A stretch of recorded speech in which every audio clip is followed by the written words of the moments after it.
어머니, 이 나이에 무슨 로망입니까? 제발. 아들의 싸늘한 목소리가 아직도 귓가에 맴도는 듯합니다. 저는 그저 이대로 시들어가는 게 맞다고 생각했는지도 모릅니다.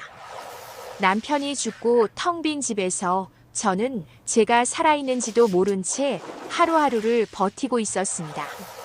자식들에게 짐이 되지 않으려 노력하며 늘 눈치껏 지냈습니다.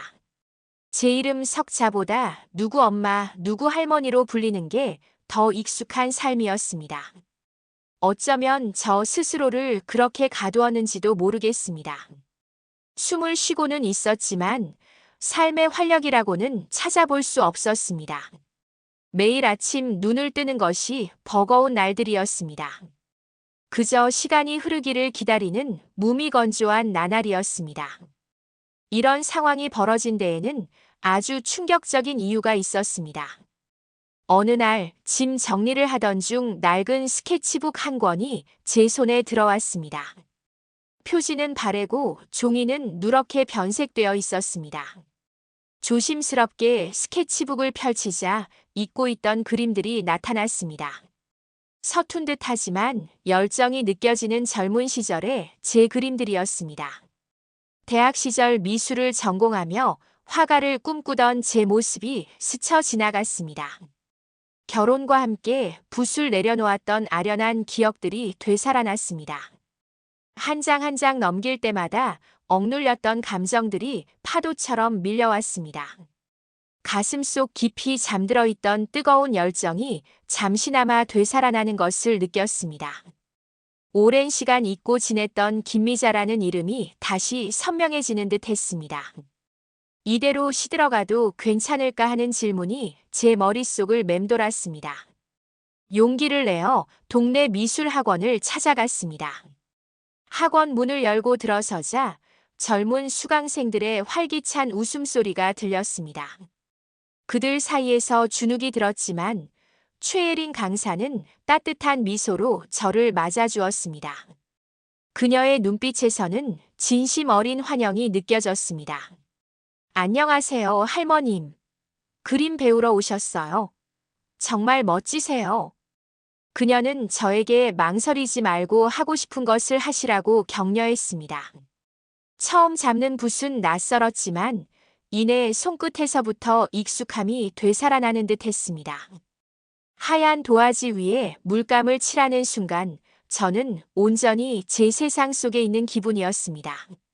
잃어버렸던 저의 일부를 되찾은 듯한 행복감이 밀려왔습니다. 그림을 그리는 동안만큼은 제가 다시 살아있는 것 같았습니다.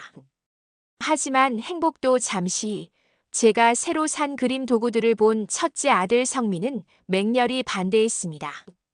성민은 회사에서 늦게 돌아와 거실에 놓인 제 화구들을 보자마자 얼굴을 굳혔습니다. 어머니, 그 나이에 무슨 그림입니까? 노후 자금 아껴서 편히 쉬세요. 그의 목소리에는 차가운 경고와 함께 걱정이 섞여 있었습니다. 헛된 꿈꿀 때가 아니지 않습니까? 왜 엉뚱한 데 돈을 쓰세요? 성민은 제가 돈 낭비를 한다며 그림 재료들을 숨기기까지 했습니다. 학원 등록을 취소하려 드는 그의 태도에 저는 깊은 상처를 받았습니다. 내 꿈은 그저 늙은 어미의 철없는 투정일 뿐일까 하는 생각이 들었습니다. 왜 이리 서러울까 가슴 한구석이 시큰거렸습니다. 가족의 반대에 저는 또다시 붓을 놓아야 할지 고민에 빠졌습니다. 아들의 싸늘한 말에 크게 상처받은 저는 결국 미술을 포기하려 했습니다. 학원 가는 발걸음이 무거웠고 붓을 잡는 손에도 힘이 없었습니다. 역시 나는 여기까지인가 하는 깊은 절망감이 저를 덮쳤습니다. 늦은 시작은 늘 비극으로 끝나는 법이라는 스스로의 냉정한 판단이 저를 짓눌렀습니다. 어쩌면 성민의 말이 맞을지도 모른다는 생각에 저는 붓을 내려놓았습니다. 그때 최예린 강사가 학원이 아닌 제 집으로 찾아와 주었습니다. 그녀는 제 앞에 놓인 그림들을 한참 동안 조용히 바라보았습니다. 할머니, 이 그림은 평생의 한과 열정이 담겨 있어요.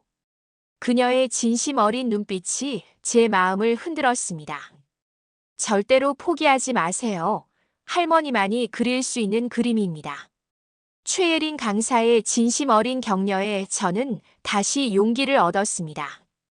그녀의 말이 제 닫혔던 마음의 문을 활짝 열어주었습니다.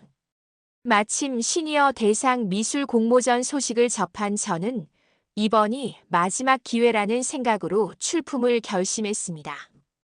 더 이상 물러설 곳은 없다고 스스로에게 다짐했습니다. 아들은 여전히 거세게 반대했지만 저는 이번만큼은 굽히지 않았습니다. 나는 엄마이기 전에 김미자야. 내 인생을 살 거야. 제 입에서 나온 단호한 말에 성민은 놀란 표정을 지었습니다. 저는 아들 몰래 밤늦게까지 그림을 그리며 열정을 불태웠습니다. 새벽까지 불을 밝히며 붓을 잡는 시간이 가장 행복했습니다. 제 그림 속에 젊은 날의 저와 현재의 제가 함께 살아 숨쉬는 듯 했습니다. 공모전 출품을 위한 그림 작업은 예상보다 훨씬 힘들었습니다. 밤낮 없이 그림에 매달리다 보니 몸은 점점 지쳐갔습니다. 손목과 어깨가 쑤시고 눈은 침침해져만 갔습니다. 어느 날은 작업 도중 현기증을 느끼며 쓰러지기까지 했습니다. 하지만 저는 오기로 버텨냈습니다. 이 그림을 완성해야만 한다는 강한 의지가 저를 일으켜 세웠습니다. 젊은 시절 펼치지 못했던 꿈에 대한 미련이 저를 채찍질했습니다. 붓을 잡는 손은 떨렸지만 마음속 열정은 식지 않았습니다. 그림은 점점 제 삶의 축소판처럼 완성되어 갔습니다. 마침내 마지막 붓 터치를 하고 그림을 완성했을 때 저는 깊은 안도감과 함께 뜨거운 눈물을 흘렸습니다. 공모전 당일 저는 완성된 그림을 들고 전시장으로 향했습니다. 아들 성민은 끝내 시상식에 오지 않았습니다. 홀로 작품을 제출하는 제 발걸음은 떨렸지만 후회는 없었습니다. 수많은 작품들 사이에서 제 그림이 초라해 보일까 걱정했습니다. 하지만 동시에 당당하게 걸어갔습니다. 결과가 어떻든 이 용기 하나만으로도 난 이미 이겼다고 생각했습니다. 오랜 시간 억눌렸던 제 자신과의 싸움에서 제가 승리했음을 느꼈습니다. 작품을 제출하고 전시장을 나오는 길 제 마음은 홀가분했습니다. 이제 모든 것이 끝났다는 해방감과 함께 미지의 설렘이 공존했습니다. 며칠 후 미술관으로부터 한 통의 전화가 걸려왔습니다. 저는 미술관으로부터 믿을 수 없는 소식을 들었습니다. 놀랍게도 제가 대상 수상자로 호명되었다는 것이었습니다. 제 작품은 젊은 시절의 한과 현재의 희망이 어우러진 수작으로 심사위원들의 극찬을 받았습니다. 시상식 무대에 올라 떨리는 목소리로 수상 소감을 발표했습니다. 미안하다, 엄마의 욕심 때문에. 아들에게 전하는 진심 어린 사과에 저는 눈시울을 붉혔습니다. TV로 그 모습을 지켜본 아들 성민은 어머니의 진심과 숨겨진 재능을 뒤늦게 깨달았습니다. 그는 하염없이 눈물을 흘리며 지난날 자신의 행동을 후회했습니다. 시상식이 끝나자마자 아들은 어머니에게 달려와 진심으로 사과했습니다. 어머니, 정말 죄송해요. 이제 어머니의 꿈을 진심으로 응원하겠습니다.